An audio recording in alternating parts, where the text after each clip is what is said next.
आदिवासी युवक धीरज बेदिया, जिसको 17 तारीख की शाम में जबरदस्ती और मांझी थाना उठाकर ले गई थी, वो खबर आपको याद है? हेंदेबिली पंचायत, जवाबेड़ा गांव, वहां से एक धीरज बेदिया नाम के आदिवासी युवक को सिविल गाड़ी में, डिजायर गाड़ी में 4 सिपाही आते हैं, उसको पकड़कर ले जाते हैं जबरदस्ती, बिना परिवार को बताए, बिना माँ को बताए। फिर उसको ले जाकर एक क्रेशर के पिकेट में, पुलिस पिकेट में, वहाँ मारपीट की जाती है, इंजरी होता है, वो सब आपको याद है। अब उस मामले में एक नया मोड़ सामने आया है। नया मोड़ मतलब एक नया अपडेट है उस मामले में। अपडेट ये है कि जनजातीय आयोग, राष्ट्रीय जनजातीय आयोग ने, national commission for schedule tribes ने संज्ञान लिया है। हमने खबर बहुत पुरजोर तरीके से दिखाई, आपने देखा। अब उस मामले में नया मोड़ आया है। राष्ट्रीय जनजातीय आयोग ने इस पर संज्ञान लिया है और रांची के एसएसपी को पत्र लिखा है, नोटिस किया है, रांची के एसएसपी को नोटिस किया है। और नोटिस में क्या लिखा हम वो आपको पढ़कर सुनाते हैं। उससे पहले ये बता देते हैं कि संज्ञान कैसे लिया गया। धीरज बेदिया की मां ने उसी दिन जनजातीय आयोग को पत्र लिखा और उसके बाद, उसके पत्र के लगभग 4-5 दिन होने के बाद उस मामले में संज्ञान लिया गया और जनजातीय आयोग के द्वारा एसएसपी को लेटर लिखा गया, नोटिस किया गया एसएसपी को। लिखा हुआ है वरीय पुलिस अधीक्षक जिला रांची, वरीय पुलिस अधीक्षक का कार्यालय धुरवा रांची, और बाकी वो जो पता है मेल।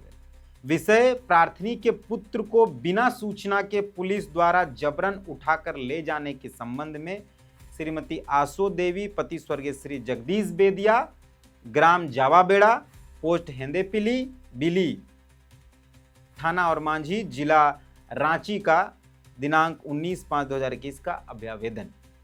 चूंकि राष्ट्रीय जनजातीय आयोग को श्रीमती आसो देवी से दिनांक 19/5/2025 में एक याचिका, शिकायत, सूचना प्राप्त हुई और आयोग ने भारत के संविधान के अनुच्छेद 338 क के अंतर्गत उसे प्रदत्त शक्तियों का अनुसरण करते हुए इस मामले का अन्वेषण, जांच करने का निश्चय किया है। अतः आपसे इस द्वारा अनुरोध किया जाता है कि आप सूचना प्राप्त होने के 7 दिन के अंदर अधोहस्ताक्षरी को डाक से या व्यक्तिगत रूप से उपस्थित होकर या किसी अन्य संचार के माध्यम से संबंधित आरोपों और मामलों और सूचनाओं पर की गई कार्रवाई से संबंधित सूचना प्रस्तुत करेंगे।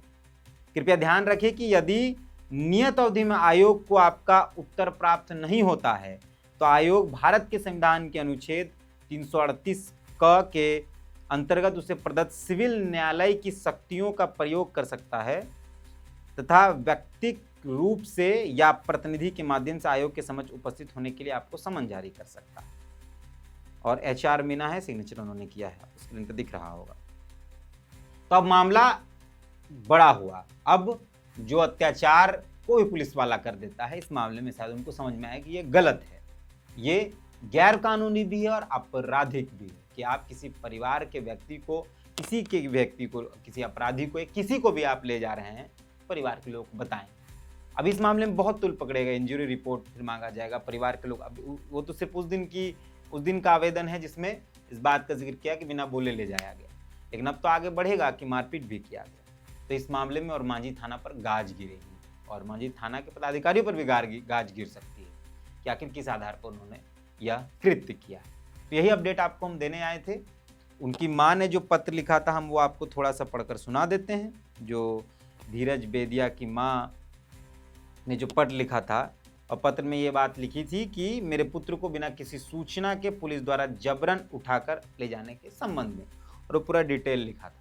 उसमें लिखा था कि हम सिर्फ आदिवासी हैं बोल के हमारे साथ ऐसा अत्याचार किया गया है। तो अब ये मामला तूल पकड़ने लगा है। अब आयोग ने रांची के एसएसपी को नोटिस किया है। अब रांची के एसएसपी को जवाब मांगा है 7 दिनों के अंदर, वो खुद जवाब दे या किसी प्रतिनिधि के माध्यम से जवाब दे। तो जवाब देना है 7 दिनों के अंदर। अगर 7 दिनों के अंदर जवाब नहीं दिया जाता है तो समन जारी किया जाए। फिलहाल यही है, किसी को अधिकार नहीं है कि कोई किसी के अधिकारों का हनन कर ले, पावर में रहे कोई और वो किसी के अधिकारों को कुचले, किसी को अधिकार नहीं। शायद इस पत्र के बाद सबको समझ में आ गया होगा।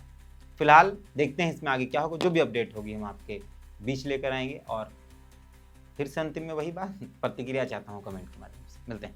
जय हिंद।